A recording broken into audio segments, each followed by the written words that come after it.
Taking what is essentially the big daddy of first-person shooters and modernizing it successfully is a daunting task, but it's one that MachineGames has been up to.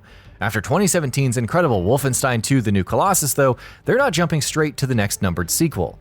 Bridging the gap between 2 and 3 is Wolfenstein Youngblood, and it's changing things up a little bit. With not long before the game is in our hands, in this feature we'll be taking a look at 15 important details that you should know about. Without further ado, let's jump right in.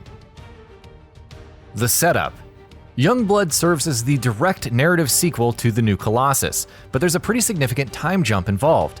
Taking place in 1980, 19 years after William B.J. Blazkowicz and company successfully set off a revolution in America, BJ, it turns out, has gone missing, and it falls to his and Anya's twin daughters, Jessica and Sophia, the dual protagonists of Youngblood, to track him down and bring him back. Interestingly enough, the developers have noted that due to the game's non-linear structure and more open-ended nature, and more on these in a little bit, the game is going to be a bit lighter on story and also a little lighter in tone. Setting. After crossing the pond in The New Colossus, Wolfenstein is going back to Europe with Youngblood. Jess and Sophia's search for their father leads them to Paris, with the city being occupied and ruled over by the Nazi regime. It falls to the two sisters to use all the training they have received from their father to fight with the French resistance against the Reich, while also looking for their father in an effort to bring him back home. Though the limelight is very much going to be on Jess and Sophia, familiar faces from previous entries such as Grace and Anya and BJ, at least for a little bit judging by recent footage, will be in the game as well. Co-op. With Jess and Soph both being the two central protagonists, Wolfenstein Youngblood allows players to play through the entirety of its campaign cooperatively. That, in fact, is very much the main hook here. That said, though co-op is a huge focus this time around, sadly split-screen co-op is not going to be supported. Solo. For those who want another single-player romp, there's no reason to fret. Though Youngblood puts a great deal of emphasis on co-op, players can play through all of it solo if they wish to do so. If you play it solo, the other sister, whichever one you're not controlling, will be AI controlled. Non-linearity. Here's another way Arcane's influence is changing things for Wolfenstein. Rather than being a linear trek from one level to the next, Youngblood will be a lot more open-ended in how players progress through it, with players having the option to tackle its missions in whatever order they please. How will that affect the narrative and its flow is something that remains to be seen, but we're hoping the game will be able to strike the right balance. Development. MachineGames have been the custodians of the Wolfenstein franchise since 2014's The New Order, and though they're still developing Youngblood, they're not the only ones working on it. Interestingly enough, the game is also being co-developed by Arcane Studios, known for their Dishonored games and the 2017 Prey reboot. Level design. Arcane's influences are going to be very apparent in Youngblood. Rather than featuring linear or semi-linear levels the way that Wolfenstein games usually do, the developers have confirmed that Youngblood's level design is going to be very much open-ended, similar to what you would expect to see in a Dishonored game. The whole city of Paris, in fact, is pretty much going to be open to players. During missions, players will also have the freedom in deciding how they want to approach situations and combat encounters. Content. Not only is Youngblood the most open-ended Wolfenstein game to date, it is also the most content-rich entry in the series.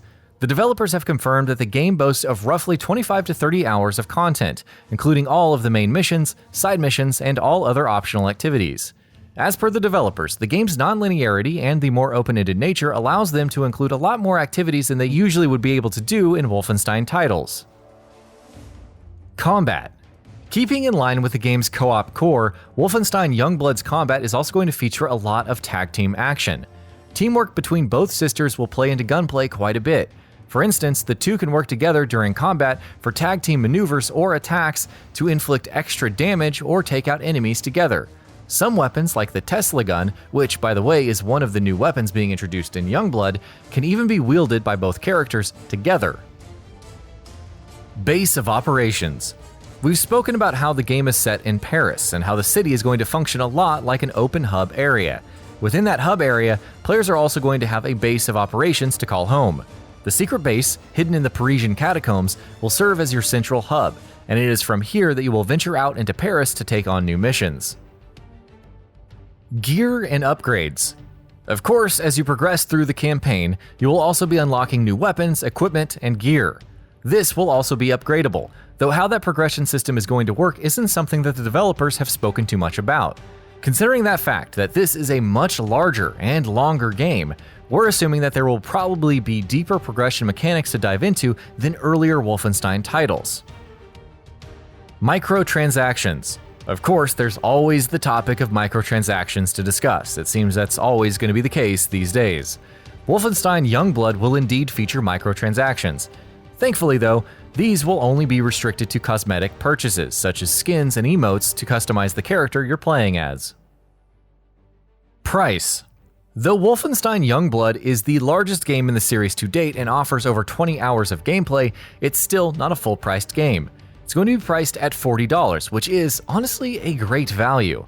As per the developers, the reason for the low price is the fact that development time on the game was actually pretty short, not to mention the fact that they used a lot of the work that was done on Wolfenstein 2 for Youngblood's development as well.